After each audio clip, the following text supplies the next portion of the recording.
നമസ്കാരം, പുതിയൊരു വീഡിയോയിലേക്ക് സ്വാഗതം. നിങ്ങൾ ഷെങ്കൻ വിസ അപ്ലൈ ചെയ്യാൻ നോക്കുന്ന ആളാണോ? നിങ്ങൾ അല്ലെങ്കിൽ യൂറോപ്പിലേക്ക് ട്രാവൽ ചെയ്യാൻ ഉദ്ദേശിക്കുന്ന ആളാണോ? അങ്ങനെയാണെങ്കിൽ നിങ്ങൾ ഈ വീഡിയോ ഫുള്ളായി തീർച്ചയായും കണ്ടിരിക്കുക. ഇതിൽ ഞാൻ ഷെങ്കൻ വിസ എന്താണെന്നും എങ്ങനെയാണ് അപ്ലൈ ചെയ്യേണ്ടത്, അതിൽ അവോയ്ഡ് ചെയ്യേണ്ട മിസ്റ്റേക്സ്, ഏതൊക്കെ കൺട്രിയാണ് ഷെങ്കൻ കൺട്രീസിലുള്ളത്, ഇതൊക്കെ എക്സ്പ്ലെയിൻ ചെയ്യുന്നതായിരിക്കും. നിങ്ങൾക്ക് ആക്ച്വലി ട്രാവൽ ഏജൻസി വഴിയൊന്നും ചെയ്യേണ്ട ആവശ്യമില്ല. ട്രാവൽ ഏജൻസി 12,000-15,000 രൂപയൊക്കെ പെർ ഹെഡ് ചാർജ് ചെയ്യുന്നത്. ഞാൻ സ്വന്തമായിട്ടാണ് ചെയ്തത്. അപ്പോൾ ഞാൻ ആക്ച്വലി ഇതിൻ്റെ ഫുൾ ഡീറ്റെയിൽസ് കളക്ട് ചെയ്തിട്ടുണ്ട്. അപ്പോൾ നമുക്ക് വീഡിയോയിലേക്ക് പോകാം. എന്താണ് ഷെങ്കൻ വിസ? ഷെങ്കൻ വിസ യൂറോപ്പിൽ 27 യൂറോപ്യൻ കൺട്രീസിൽ നമുക്ക് ട്രാവൽ ചെയ്യണമെങ്കിൽ ഷെങ്കൻ വിസ വേണം. എന്നാൽ മാത്രമേ നമുക്ക് ട്രാവൽ ചെയ്യാൻ പറ്റും, അല്ലാതെ ട്രാവൽ ചെയ്യാൻ പറ്റില്ല. ഷെങ്കൻ വിസ ആക്ച്വലി ഒരു അസെറ്റാണ്. ലൈക്ക് നിങ്ങളുടെ പാസ്പോർട്ടിന് എപ്പോഴും ഒരു ഷെങ്കൻ വിസ സ്റ്റാമ്പ് ചെയ്യാന്ന് പറഞ്ഞാൽ അത്രയും വാല്യൂ ഉണ്ടാവും. കാരണം അത്രയും വെരിഫിക്കേഷൻ കഴിഞ്ഞിട്ടാണ് ഷെങ്കൻ വിസ സ്റ്റാമ്പ് ചെയ്യുന്നത്. നമുക്ക് 3 ഷെങ്കൻ വിസ സ്റ്റാമ്പ് ചെയ്ത് കഴിഞ്ഞാൽ US ടൂറിസ്റ്റ് വിസ അപ്ലൈ ചെയ്യാൻ ഭയങ്കര ഈസി ആയിരിക്കും. നല്ല ഹൈ പ്രൊഫൈലായിട്ട് കൺസിഡർ ചെയ്യും. അങ്ങനെയാണെങ്കിൽ US ടൂറിസ്റ്റ് വിസ അപ്ലൈ ചെയ്ത് കഴിഞ്ഞാൽ ഭയങ്കര ബെനിഫിറ്റ്സ് ആണ്. ഭയങ്കര ബെനിഫിറ്റ്സ് എന്ന് വെച്ചാൽ ഞാൻ വേറൊരു വീഡിയോയിൽ എക്സ്പ്ലെയിൻ ചെയ്യാം. പിന്നെ എങ്ങനെയാണ് ഇത് അപ്ലൈ ചെയ്യേണ്ടത്, ഏതൊക്കെ കൺട്രീസാണ് ഹൈ ചാൻസ് ഓഫ് അപ്രൂവൽ ഉള്ളത്, ഏതൊക്കെ കൺട്രീസാണ് റിജക്ഷൻ ചാൻസ് ഉള്ളത്, ഇതൊക്കെ ഞാൻ എക്സ്പ്ലെയിൻ ചെയ്യാം. പിന്നെ എന്തൊക്കെ മിസ്റ്റേക്സാണ് അവോയ്ഡ് ചെയ്യേണ്ടത് വിസ അപ്ലൈ ചെയ്യുമ്പം, അതും ഞാൻ എക്സ്പ്ലെയിൻ. ഷെങ്കൻ വിസ അപ്ലൈ ചെയ്യാൻ ആക്ച്വലി നമ്മൾ ജനറലി VFS വഴിയാണ് അപ്ലൈ ചെയ്യുക. സ്പെയിനിന് മാത്രം BLS എന്ന് പറഞ്ഞ ഏജൻസിയാണ്. പിന്നെ ഫൈനലി എംബസിയാണ് നമ്മൾ ഷെങ്കൻ വിസ അപ്രൂവ് ചെയ്യണോ എല്ലാം സ്റ്റാമ്പ് ചെയ്യുന്നത് എംബസിയാണ്. പക്ഷേ നമ്മൾ അപ്ലൈ ചെയ്യുന്നത് ഇതർ VFS അല്ലെങ്കിൽ BLS വഴി. അപ്പം ഞാൻ ടൂറിസ്റ്റ് വിസേനെ പറ്റിയിട്ട് മാത്രമാണ് ഈ വീഡിയോയിൽ എക്സ്പ്ലെയിൻ ചെയ്യുന്നത്. വേറെ പല ടൈപ്പ് വിസയുണ്ട്. Business visa, work visa, seaman's visa, ഇങ്ങനെയൊക്കെ ഉണ്ട്. അപ്പോൾ ടൂറിസ്റ്റ് വിസേനെ പറ്റി മാത്രമായിട്ട് എക്സ്പ്ലെയിൻ ചെയ്യുന്നത്. ഈ ടൂറിസ്റ്റ് വിസയിൽ തന്നെ multi entry and single entry വിസയുണ്ട്. അതെന്താണെന്ന് വെച്ചാൽ സിംഗിൾ എൻട്രി എന്ന് വെച്ചാൽ വൺസ് സിംഗിൾ എൻട്രി സ്റ്റാമ്പ് ചെയ്താൽ നമ്മളിപ്പോൾ ഫോർ എക്സാമ്പിൾ ഷെങ്കൻ കൺട്രിയിൽ പോയി, ഫോർ എക്സാമ്പിൾ ഫ്രാൻസ്, അവിടെ പോയി തിരിച്ച് ഇന്ത്യയിലേക്ക് വന്നു കഴിഞ്ഞാൽ പിന്നെ ആ വിസയിൽ നമുക്ക് എൻട്രി ചെയ്യാൻ പറ്റില്ല. ബട്ട് മൾട്ടി എൻട്രി വിസയാണെങ്കിൽ ഞാൻ ഫ്രാൻസിലേക്ക് പോയി തിരിച്ച് ഇന്ത്യയിലേക്ക് വന്ന് ആ വിസ എക്സ്പയർ ചെയ്യുന്നതിന് മുന്നേ എനിക്ക് വീണ്ടും ഫ്രാൻസിലേക്ക് ട്രാവൽ ചെയ്യാൻ പറ്റും. അതാണ് മൾട്ടി എൻട്രി വിസ. ഓക്കെ, എന്തൊക്കെ ഡോക്യുമെൻറ്റ്സാണ് നമ്മൾ ഷെങ്കൻ വിസ അപ്ലൈ ചെയ്യുമ്പം ഇതിൻ്റെ കൂടെ കൊടുക്കേണ്ടതെന്നുള്ളതിൻ്റെ ലിസ്റ്റാണിത്. ആദ്യത്തെ നിങ്ങളുടെ കറൻറ്റ് പാസ്പോർട്ട്, അതിൻ്റെ ഒറിജിനൽ വെക്കണം. അതിന് അറ്റ്ലീസ്റ്റ് 10 years ഇത് വാലിഡിറ്റി ഉണ്ടായിരിക്കണം. പിന്നെ 3 months ഇതിൻ്റെ ഫ്യൂച്ചറിലേക്ക് എക്സ്പയർ ആകാൻ പാടില്ല. പിന്നെ ഓൾഡ് പാസ്പോർട്ടിന് കളർ ഫോട്ടോ കോപ്പി, അത് വളരെ ആവശ്യമാണ്, നിർബന്ധമായിട്ട് വെക്കണം. പിന്നെ പാസ്പോർട്ട് സൈസ് ഫോട്ടോ 2 എണ്ണം, മിനിമം 2 എണ്ണം. അതിനൊരു സ്പെസിഫിക് സൈസ് ഉണ്ട്, അത് സ്റ്റുഡിയോയിൽ പറഞ്ഞാൽ അവർക്ക് അറിയായിരിക്കും. അതിനൊരു ഫോർമാറ്റ് ഉണ്ട്, ഞങ്ങൾക്ക് ഇൻ്റർനെറ്റ് നോക്കിയാൽ കിട്ടും. അത് 70-80% ഫേസ് കവറേജ് വേണം. ഐ ഗ്ലാസ്, സൺഗ്ലാസ് ഇതൊന്നും വെക്കാൻ പാടില്ല. പുതിയ ഫോട്ടോ ആയിരിക്കണം.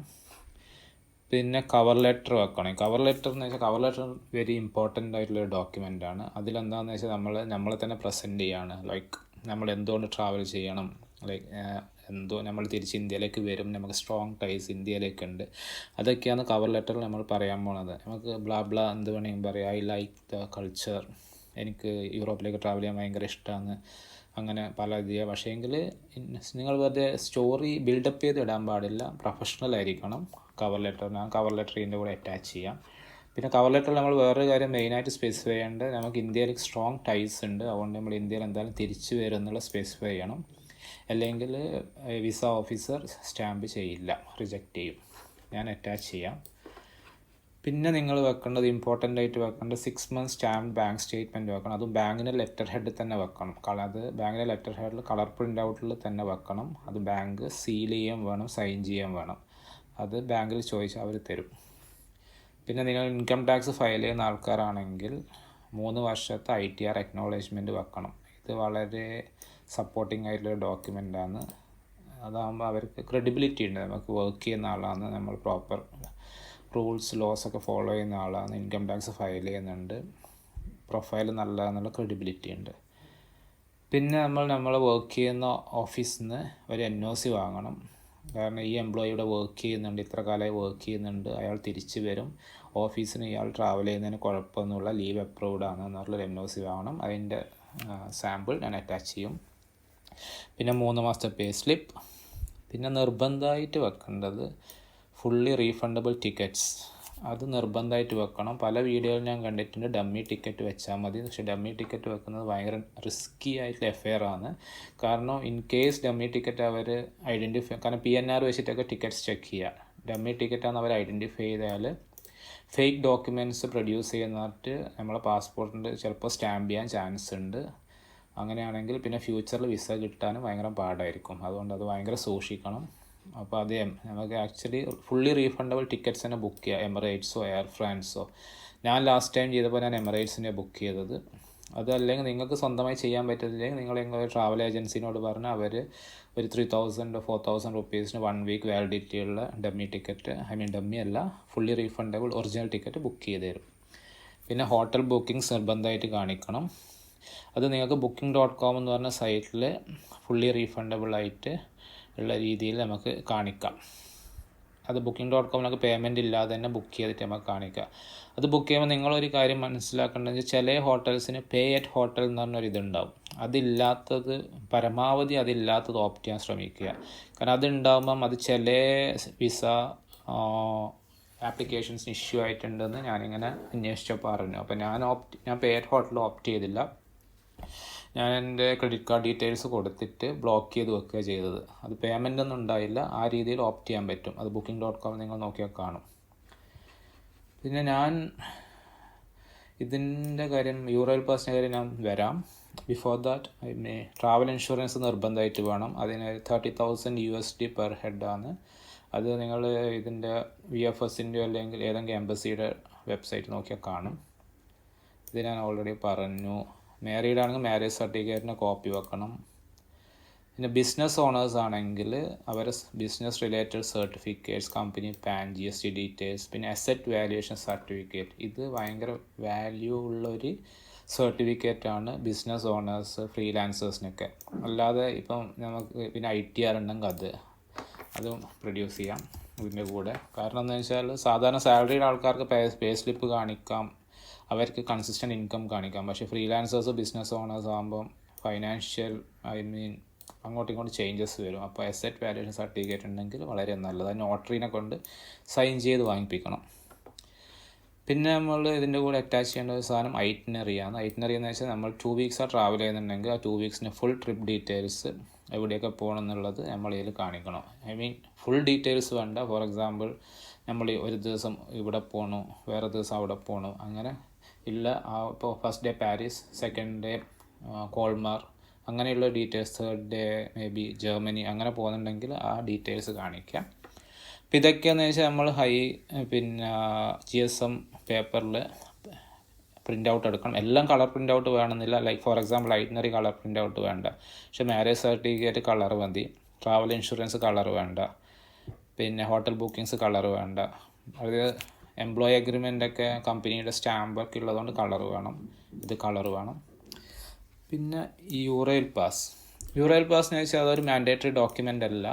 ബട്ട് യൂറോയിൽ എന്ന് വെച്ചാൽ എന്താ സംഭവം എന്ന് വെച്ചാൽ യൂറോപ്പിലെന്ന് വെച്ചാൽ ട്രെയിൻ കണക്ടിവിറ്റി എല്ലാ സ്ഥലത്തേക്കും ട്രെയിൻ കണക്ടിവിറ്റി ഉണ്ട്. എക്സെപ്റ്റ് ഗ്രീസ് പോലത്തെ സ്ഥലത്തൊന്നും പ്രോപ്പർ ട്രെയിൻ കണക്ടിവിറ്റി ഇല്ല. ബാക്കി main countries France, Switzerland, Germany, Austria, ഇവിടെയൊക്കെയെന്ന് വെച്ചാൽ ബെൽജിയം, നെതർലാൻഡ്സ്, ഇവിടെയൊക്കെ ട്രെയിൻ കണക്ടിവിറ്റി യൂറോയിൽ വെച്ചിട്ട് എല്ലാ സ്ഥലത്തും ഉണ്ട്. അപ്പോൾ ഈ യൂറോയിൽ പാസ് എടുക്കുകയാണെങ്കിൽ നമുക്ക് എല്ലാ സ്ഥലത്തേക്കും ഈസി ആയിട്ട് ട്രാവൽ ചെയ്യാൻ പറ്റും. ആ പാസ് എടുത്തിട്ട് ഡേ പാസ് ഉണ്ട്, 7 ഡേയ്സ് പാസ് ഉണ്ട്, 3 ഡേയ്സ് പാസ് ഉണ്ട്, 1 വീക്ക് മന്ത്ലി പാസ് ഉണ്ട്, പല പാസ് ഉണ്ട്. അപ്പോൾ ഇത് ഫുള്ളി റീഫണ്ടബിൾ ആയിട്ടുള്ള പാസ് കിട്ടും നമുക്ക്. അപ്പോൾ യൂറോയിൽ പാസ് നമ്മൾ എടുത്തിട്ട് ഇതിനോട് അറ്റാച്ച് ചെയ്യാന്ന് വെച്ചാൽ നമ്മൾ പ്രൊഫൈലിന് ഹൈ ക്രെഡിബിലിറ്റി കിട്ടും. കാരണം എന്ന് വെച്ചാൽ നമ്മുടെ ട്രാവൽ പ്ലാൻസ് അത്രയും സ്ട്രോങ് ആണെന്നാണ് അതിൻ്റെ അർത്ഥം. നമുക്ക് ഓൾറെഡി അവിടെ ട്രാവൽ ചെയ്യാൻ എങ്ങനെയാണെന്ന് അറിയാം. പിന്നെ ഈ പ്രൊഫൈൽ കുഴപ്പമില്ല, റിസ്ക്കുള്ള പ്രൊഫൈലല്ല. കാരണം നമ്മളെല്ലാം ബുക്ക്ഡ് ആണെന്നുള്ള ഇതിലാണ് യൂറോയിൽ പാസ്. അത് എനിക്ക് ഭയങ്കര ബെനിഫിഷ്യലായിരുന്നു ഞാനത് അപ്ലൈ ചെയ്തപ്പോൾ. ഇപ്പം എൻ്റെ കേസ് പറയുകയാണെങ്കിൽ എനിക്ക് എൻ്റെ പാസ്പോർട്ടിൽ ഞാൻ 2012 സിംഗപ്പൂർ പോയ ഒരു 1 വീക്ക് ടൂറിസ്റ്റ് വിസ മാത്രമേ ഉണ്ടായുള്ളൂ. വൈഫിൻ്റെ എല്ലാം ഒരു ഹിസ്റ്ററിയും ഇല്ല.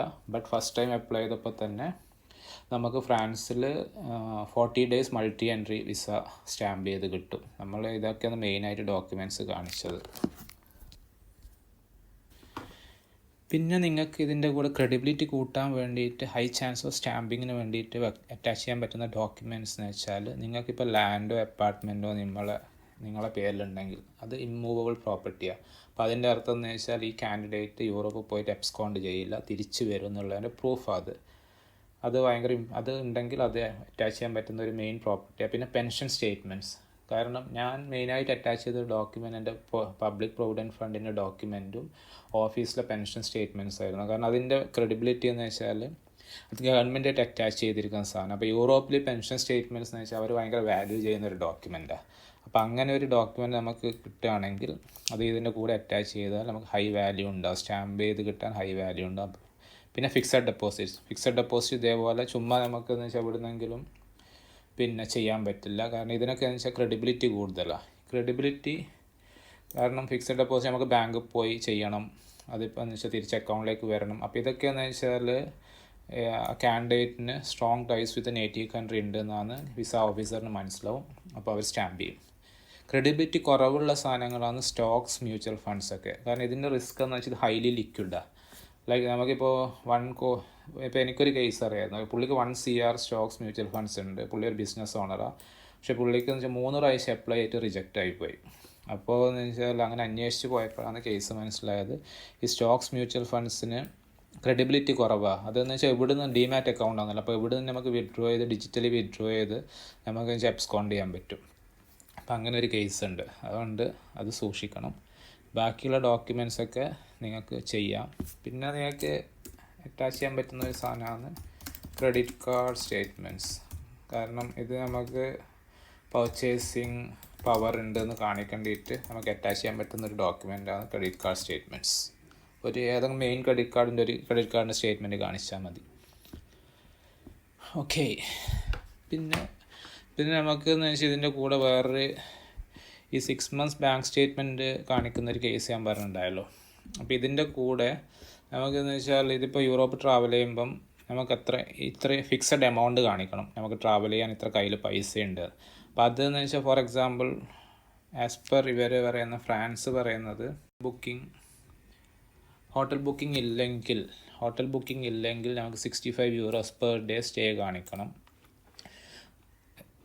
അതേസമയം ഹോട്ടൽ ബുക്കിംഗ് ഉണ്ടെങ്കിൽ 65 euros പെർ ഡേ സ്റ്റേന് കാണിക്കണം.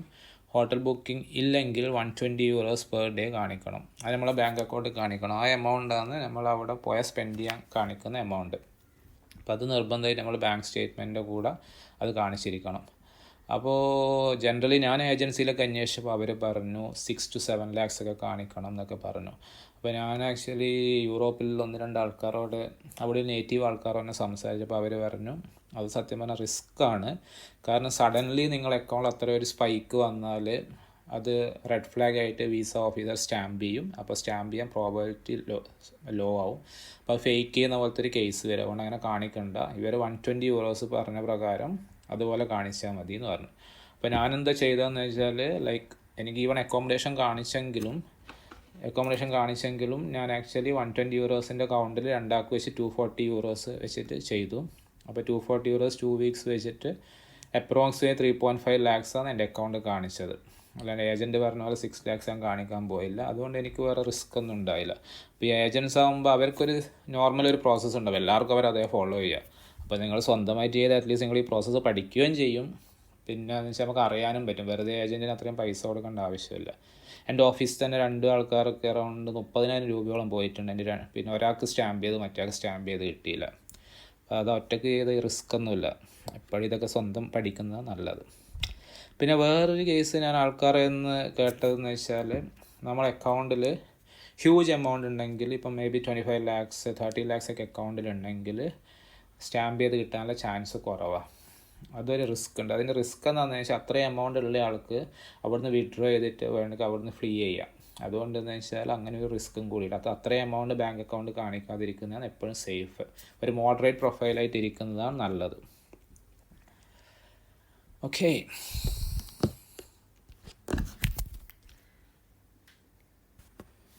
ഇനി ഏതൊക്കെ കൺട്രീസിനാണ് അപ്രൂവൽ ചാൻസസ് കൂടുതലുള്ളതെന്ന് വെച്ചാൽ France, Germany, Switzerland, Belgium, Austria, Luxembourg.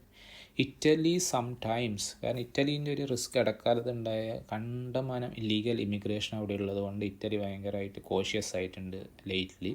അതുകൊണ്ട് ഇറ്റലി എൻ്റെ അഭിപ്രായത്തിൽ സെക്കൻഡ് റേറ്റ് വെച്ചാൽ മതി. ബാക്കിയൊക്കെയാണ് മെയിൻ കൺട്രീസ് മെജോറിറ്റി ആയിട്ട് അപ്രൂവ് ചെയ്യുന്നത്.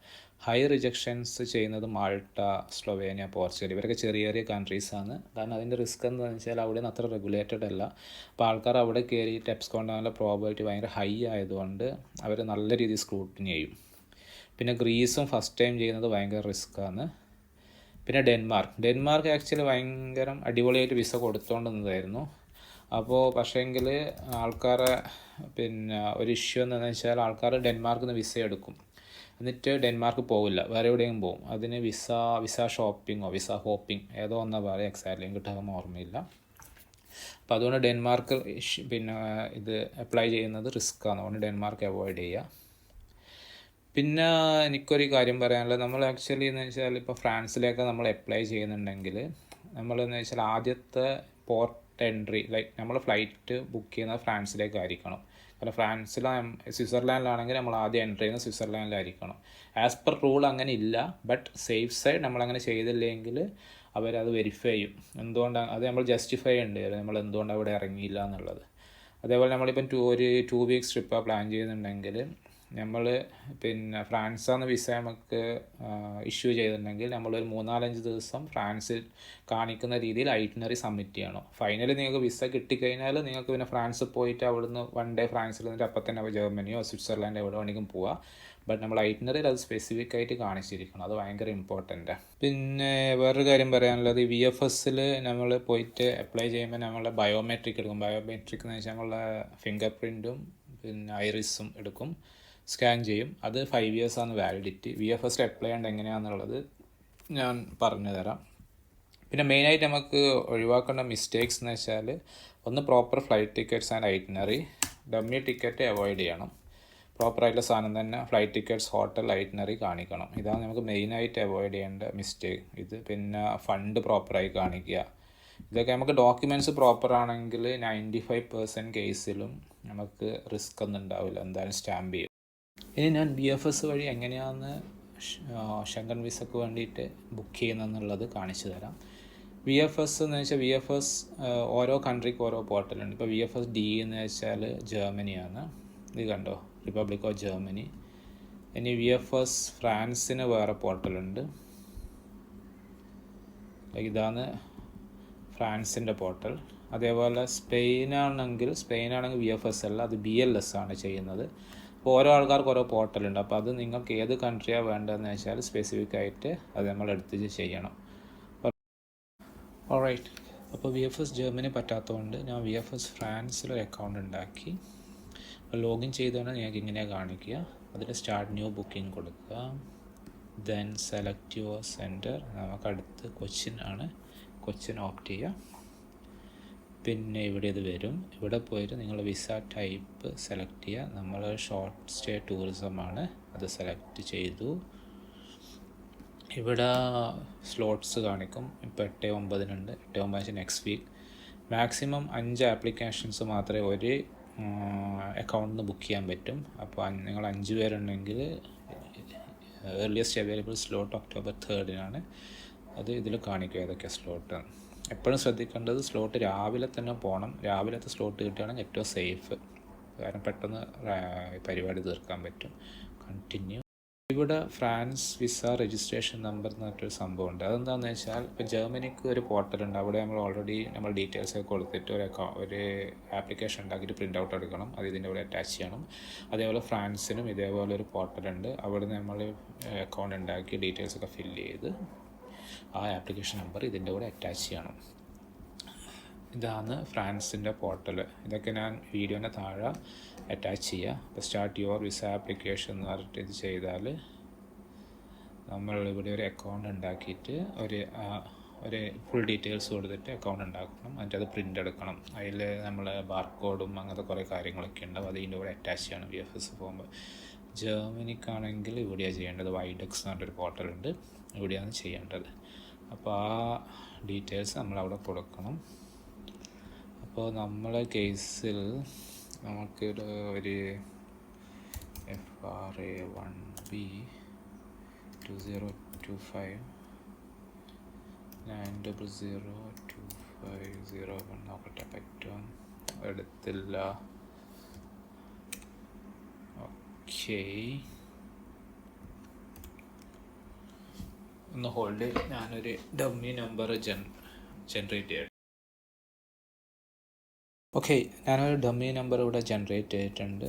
പിന്നെ നിങ്ങളെ നെയിം കൊടുക്കുക, your name, then last name,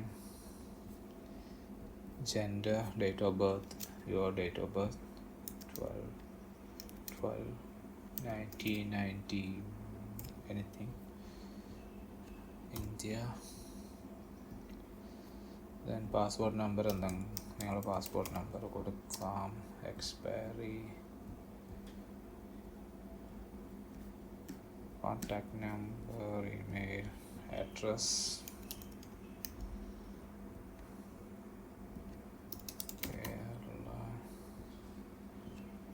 Kochi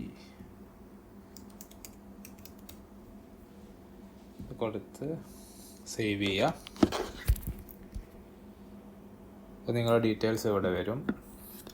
ഇതിന് VFSൻ്റെ ഒരു സർവീസ് ചാർജ് ആയത് 2249. അത് VFS പേ ചെയ്യണം. എംബസിയുടെ ചാർജ് എക്സ്ട്രാ ഉണ്ട്, അത് ഓരോ എംബസിക്കും മാറും. ഫ്രാൻസിന് 7500 അങ്ങനെ എന്തോ എൻ്റെ ഓർമ്മ. ജർമ്മനിക്ക് 9000 12,000 അങ്ങനെ എന്തോ ആയിരുന്നു എന്ന് എൻ്റെ ഒരു ഓർമ്മ. ഇവിടെ പോയി നിങ്ങൾ ഒരു 8th മൺഡേ എടുത്തു, സ്ലോട്ട് എടുത്തു, 10 എടുത്തു. സത്യം പറഞ്ഞാൽ നമ്മൾ ഇവിടെയൊക്കെ എടുക്കുകയാണെങ്കിൽ ഇപ്പോൾ 19 എടുക്കുകയാണെങ്കിൽ ചിലപ്പോൾ രാവിലത്തെ സ്ലോട്ട് തന്നെ കിട്ടും. ഇല്ല അല്ലേ? അപ്പോൾ ഓക്കെ, അപ്പോൾ ഇതെടുത്തു. കണ്ടിന്യൂ. സർവീസസ് എനിക്കൊരു കാര്യം പറയാനുള്ളത്, ഈ പ്രീമിയം ലോഞ്ച് പിന്നെ ഓപ്റ്റ് ചെയ്യുന്നത് സത്യം പറഞ്ഞാൽ നല്ല ബെനിഫിഷ്യൽ ആയിരിക്കും. കാരണം ഇത് വേറെ തന്നെ ഒരു സെക്ഷനാണ് പ്രീമിയം ലോഞ്ച്. അതാണ് AC റൂം, സ്നാക്സ് ഉണ്ടാവും, മറ്റേ ക്യൂ ഒന്നും നിൽക്കണ്ട. ഇപ്പോൾ ഇൻ കേസ് നിങ്ങൾ എന്തെങ്കിലും ഡോക്യുമെൻറ്റ്സ് മിസ്സായിട്ടുണ്ടെങ്കിൽ അവിടെ തന്നെ പ്രിൻ്റ് ഔട്ട് എടുക്കാനുള്ള ഓപ്ഷൻ ഉണ്ട്. ഇതിൽ തന്നെ എന്ന് വെച്ചാൽ നിങ്ങൾക്ക് photo copy, printing, SMS, courier charges ഒക്കെ പിന്നെ നിങ്ങൾക്ക് അവൈലബിൾ ആണ്. കൊറിയറൊക്കെ ഇതിൽ തന്നെ ഈ പ്രീമിയം ഇതിൽ തന്നെ അവൈലബിളാണ്. അപ്പോൾ ഇത് നിങ്ങൾക്ക് ഓപ്റ്റ് ചെയ്യുകയാണെങ്കിൽ സത്യം പറഞ്ഞാൽ സേഫാണ്. നിങ്ങൾക്ക് ഫസ്റ്റ് ടൈമൊക്കെ ആണെങ്കിൽ ഇത് ഓപ്റ്റ് ചെയ്യുക, അല്ലെങ്കിൽ ഓപ്റ്റ് ചെയ്യണമെന്നില്ല. കാരണം ഇതിൽ തന്നെ കൊറിയർ ഇൻക്ലൂഡഡ്. അപ്പോൾ നിങ്ങൾ ഈ courier assistance, courier service extra എടുക്കേണ്ട ആവശ്യമില്ല. ഈ കൊറിയർ സർവീസ് നിർബന്ധമായിട്ട് നമ്മൾ പ്രീമിയം ലോഞ്ച് എടുത്തിട്ടില്ലെങ്കിൽ കൊറിയർ സർവീസ് നിർബന്ധമായിട്ട് ഓപ്റ്റ് ചെയ്യണം. അതെന്താ കേസ് എന്ന് വെച്ചാൽ നമുക്ക് പാസ്പോർട്ട് സ്റ്റാമ്പ് ചെയ്തിട്ട് തിരിച്ച് കൊറിയർ സർവീസ് ബ്ലൂ ഡാർട്ട് വഴി അയക്കുക. അപ്പോൾ ജനറലി ഇപ്പോൾ എനിക്ക് ഫ്രാൻസിന് വന്നപ്പോൾ എനിക്ക് ഓഫീസിൽ തന്നെ ഡെലിവറി ചെയ്തു. ജർമ്മനി ചെയ്തപ്പോൾ എന്ന് വെച്ചാൽ വൈറ്റില ബ്ലൂ ഡാർട്ടിൻ്റെ ഓഫീസിൽ പോയിട്ട് എനിക്ക് കളക്ട് ചെയ്യേണ്ടി വന്നു. അത് ഡിപ്പെൻഡ്സ്. അപ്പോൾ ഞാൻ 2 പ്രാവശ്യവും പ്രീമിയം ലോഞ്ച് ഓപ്റ്റ് ചെയ്തിരുന്നു സേഫ് സൈഡിന് വേണ്ടിയിട്ട്. കാരണം ഇപ്പോൾ എന്തെങ്കിലും ഡോക്യുമെൻറ്റ്സ് ഇഷ്യൂ എന്തെങ്കിലും ഉണ്ടെങ്കിൽ എന്ന് വെച്ചാൽ ഗുണം എന്ന് വെച്ചാൽ നമുക്ക് വീണ്ടും ക്യൂവിൽ നിൽക്കാതെ പുറത്ത് പോയി ഡോക്യുമെൻറ്റ്സ് ഒക്കെ ശരിയാക്കിയിട്ട് വരാം. എനിക്ക് ആദ്യം അപ്ലൈ ചെയ്തപ്പോൾ ഒരു ഹോട്ടൽ ബുക്കിങ്ങിൻ്റെ ഒരു ഡേറ്റിൻ്റെ ഇഷ്യൂ ഉണ്ടായിരുന്നു. അപ്പോൾ അവരത് ഐഡൻറ്റിഫൈ ചെയ്ത് എനിക്ക് പുറത്ത് പോയി ചെയ്തിട്ട് തിരിച്ച് പെട്ടെന്ന് കയറാൻ പറ്റി. അപ്പോൾ ഞാനിപ്പം ഇത് ഓപ്റ്റ് ചെയ്യാണ് ചെയ്തതെന്ന് വെച്ചാൽ. അപ്പോൾ കണ്ടിന്യൂ.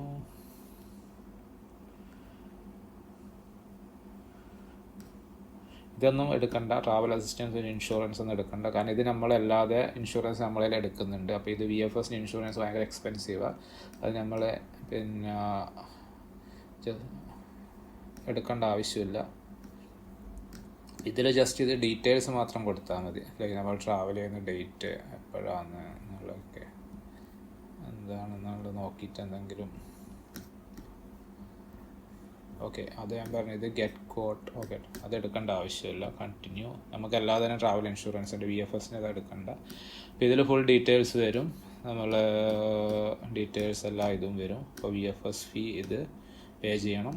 പിന്നെ പ്രീമിയം ലോഞ്ചിൻ്റെ എക്സ്ട്രാ പേ ചെയ്യണം.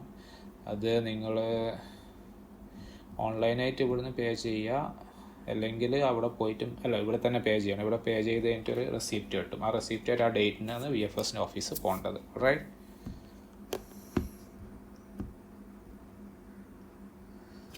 Session expired. ഞാൻ നേരത്തെ പറഞ്ഞ പോലെ വളരെ കോമൺ ആയിട്ട് സംഭവിക്കുന്ന ഒരു issues. Like it's been years, കുറേ കാലമായി വേൾഡ് വൈഡ് ആയിട്ട് ഇഷ്യൂ ഉണ്ട്, ഫിക്സ് ചെയ്യുന്നില്ല. അപ്പോൾ ഞാൻ പറഞ്ഞ പോലെ VFSലേക്ക് ഇത് അയക്കും. VFS ബയോമെട്രിക് എടുക്കും, ഐറിസ് സ്കാൻ എടുക്കും, ഫിംഗർ പ്രിൻ്റ് എടുക്കും, ഫോട്ടോ എടുക്കും, എല്ലാം വെരിഫൈ ചെയ്ത് ഡോക്യുമെൻറ്റ്സൊക്കെ കറക്റ്റാന്ന് നോക്കിയിട്ട് അവരെ എംബസിക്ക് അയക്കും. പിന്നെ എംബസിയാണ് തീരുമാനിക്കുന്നത് നമുക്ക് വിസ ഇഷ്യൂ ചെയ്യണോ വേണ്ടയോ എന്നുള്ളത്. അതിൻ്റെ കൂടെ വേറെ റിക്വസ്റ്റ് ലെറ്റർ എക്സ്ട്രാ സാർ എനിക്ക് തരണേ, എന്തായാലും സ്റ്റാമ്പ് ചെയ്യണമെന്നൊന്നും പറഞ്ഞിട്ട് അങ്ങനെയൊന്നും വെക്കരുത്, അതൊക്കെ ബാഡ് മാർക്ക് ഉണ്ടാക്കും, അതിനൊന്നും ആവശ്യമില്ല. ജനറൽ പ്രൊസീജിയറിൽ പോയാൽ മതി. നിങ്ങൾ ഡോക്യുമെൻറ്റ്സൊക്കെ പ്രോപ്പറാണെങ്കിൽ എന്തായാലും ഇഷ്യൂ ചെയ്യും. വേറെ നിങ്ങളുടെ പാസ്പോർട്ടിലോ അല്ലാതെ വേറെ ഇഷ്യൂസ് ബാഡ് മാർക്സോ റെഡ് ഫ്ലാഗ്സ് ഒന്നും ഇല്ലെങ്കിൽ എല്ലാം ഇഷ്യൂ ചെയ്യും. ഞാൻ പറഞ്ഞതൊക്കെ മനസ്സിലായെന്ന് വിചാരിക്കുന്നു. പിന്നെ അതിന് ശേഷം ആസ് പെർ പ്രോസസ് പാസ്പോർട്ട് ഒന്നിക്ക് VFSലേക്ക് വരും, അല്ലെങ്കിൽ ഞാൻ പറഞ്ഞ പോലെ കൊറിയറായിട്ട് വരും. നിങ്ങൾക്ക് എന്തെങ്കിലും ഡൗട്ട്സ് ഉണ്ടെങ്കിൽ നിങ്ങൾക്ക് കമൻറ്റ് ചെയ്താൽ മതി, ഞാൻ റിപ്ലൈ ചെയ്താൽ. പിന്നെ എനിക്ക് ഇനി പറയാനുള്ളത് കാര്യം, ഇപ്പം എൻ്റെ കേസിൽ എന്ന് വെച്ചാൽ എൻ്റെ വൈഫ് എംപ്ലോയിഡ് ആയിരുന്നു, ബട്ട് ആൾക്ക് അത്രയും സാലറി കാണിക്കാനുള്ള ഇല്ലാത്തതുകൊണ്ട് ഞാൻ സ്പോൺസർഷിപ്പ് എന്നുള്ള രീതിയിലായിരുന്നു, സ്പോൺസേർഡ് എന്നുള്ള രീതിയിലായിരുന്നു കാണിച്ചത്. അപ്പോൾ അതിന് സത്യം പറഞ്ഞാൽ പിന്നെ നമ്മൾ എൻ്റെ ITR-ഉം എൻ്റെ ഒരു സ്പോൺസർഷിപ്പ് ലെറ്റേഴ്സും എൻ്റെ ബാങ്ക് സ്റ്റേറ്റ്മെൻറ്റ് അതൊക്കെ ആളെ ഡോക്യുമെൻറ്റും കൂടി അറ്റാച്ച് ചെയ്തേണ്ടി വന്നു. അല്ലെങ്കിൽ അങ്ങനെ ചെയ്യണമെന്ന് ആരും പറഞ്ഞില്ല, ആസ് പെർ റൂൾസ് ആരും പറഞ്ഞില്ല. പക്ഷെ അങ്ങനെ അറ്റാച്ച് ചെയ്തുകൊണ്ട് നമുക്ക് വേറെ റിസ്ക് ഒന്നും ഉണ്ടായില്ല. കാരണം വിസ ഓഫീസറിന് ഈസി ആയിട്ട് വെരിഫൈ ചെയ്യാൻ പറ്റി, നമ്മൾ സേഫ് സൈഡ് ആയിരുന്നു. നമ്മൾ നേരത്തെ പറഞ്ഞ യൂറോയിൽ പാസും നമ്മൾ 2 പേരും എടുത്തു. അപ്പോൾ എൻ്റേത് ആക്ച്വലി ഞാൻ പോയപ്പോൾ ചെന്നൈയിലായിരുന്നു, ആളെ പോണ്ടിച്ചേരി ആയിരുന്നു, ഫ്രാൻസിൻ്റെ. ജർമ്മനി എനിക്ക് കിട്ടിയ കൊച്ചിയിലായിരുന്നു. അപ്പോൾ ഓൾറൈറ്റ്, അപ്പോൾ നിങ്ങൾക്കെല്ലാം മനസ്സിലായി ഞാൻ വിചാരിക്കുന്നു. ഡൗട്ട്സ് ഉണ്ടെങ്കിൽ കമൻറ്റ് ചെയ്ത് ഞാൻ ക്ലാരിഫൈ ചെയ്യാൻ ശ്രമിക്കാം. ബാക്കിയുള്ള ഞാൻ പറഞ്ഞ ഡോക്യുമെൻറ്റ്സും ലിങ്ക്സൊക്കെ ഞാൻ ഇതിൻ്റെ ഡിസ്ക്രിപ്ഷനിൽ ഷെയർ ചെയ്യാം. നിങ്ങൾക്കപ്പോൾ വീഡിയോ ഇഷ്ടപ്പെട്ടെങ്കിൽ ലൈക്ക് ചെയ്യുക, കമൻറ്റ് ചെയ്യുക, നിങ്ങളുടെ ഫ്രണ്ട്സിന് ഷെയർ ചെയ്യുക, സബ്സ്ക്രൈബ് ചെയ്യുക. Okay, thank you. അപ്പോൾ ഹാവ് എ ഗുഡ് ഡേ.